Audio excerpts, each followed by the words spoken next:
A lot of hitting coaches right now, they like to teach kids to go way out there. But the thing is that the more out there that you practice, the more that you're going to have to jump towards that baseball. Right. So I like to practice in the back of my stand, so that way when I get it to the game, I know I'm going to be right on time. Everything's happening. I'm going to be right on time in front where I want to hit it. But if I practice in the back of my stand, now if I see a pitch that I'm lay on it, I already trained for that pitch. That's the line drive that I can. You don't know what's coming. Exactly. See, the ball's here, you know it's there. Exactly. But if it's not, if you don't know what's coming, I got to work as deep as possible. Yeah. So I started, with the corner away, then I move it to the middle, and then I move it to the inside, and then I finish with the middle. Bring the barrel, bring the knob to the baseball, boom, and then I can hit it anywhere. Right, you can hit it. I want to feel like I can hit that pitch.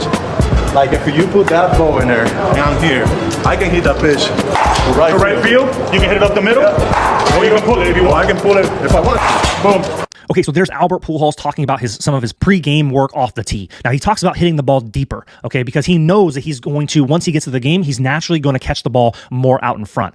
The game is going to speed up. Right? No matter what you're doing off of a tee, it's not about doing exactly what you do in the game off the tee, because you got to understand the tee swings and then game swings are going to be very, very different in a lot of ways. Yes, mechanics, there's going to be a lot of similarities. Of course, you're doing the same action, but what is going to change is the environment.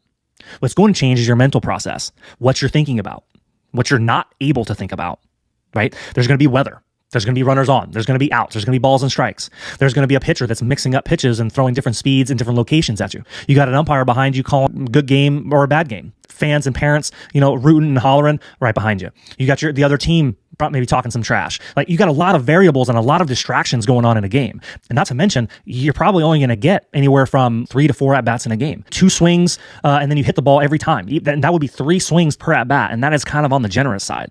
That would give you 9 to 12 swings. Whereas in a cage, depending on the age of the player and the level of the player, you're going to take anywhere from 50 to 300 swings. You can't swing at game speed every single time for 300 swings. It's not the same. So what I understand as a professional athlete and what I experience firsthand is that what you do in practice does not directly translate to games. There has to be an understanding or an acceptance of this fact, is that you're going to look at swings off the tee and you're going to, by like Albert Pujols, and you're going to say, well, he's swinging down. And then he goes into a game and he's swinging up. Then you go and you see your hitting coach, and your hitting coach is trying to get you to swing up off the tee. Now, again, it's all on a person-to-person basis, but still, you got to understand there is a difference from what you do in practice to games. Think of it as like a language being translated. The language and the movements and the feels of practice have to translate into the game. The game environment, the game swings are going to speed up. There's going to be more barrel whip. There's going to be faster rotation in the body, which is going to change what that barrel does. And so what the barrel does in practice at lower intensity levels is going to look one way. You take that same feel to a game, and then you're going to experience a very different, faster, more explosive swing, which is going to change what that barrel does. So it's all about understanding how your training translates to the games.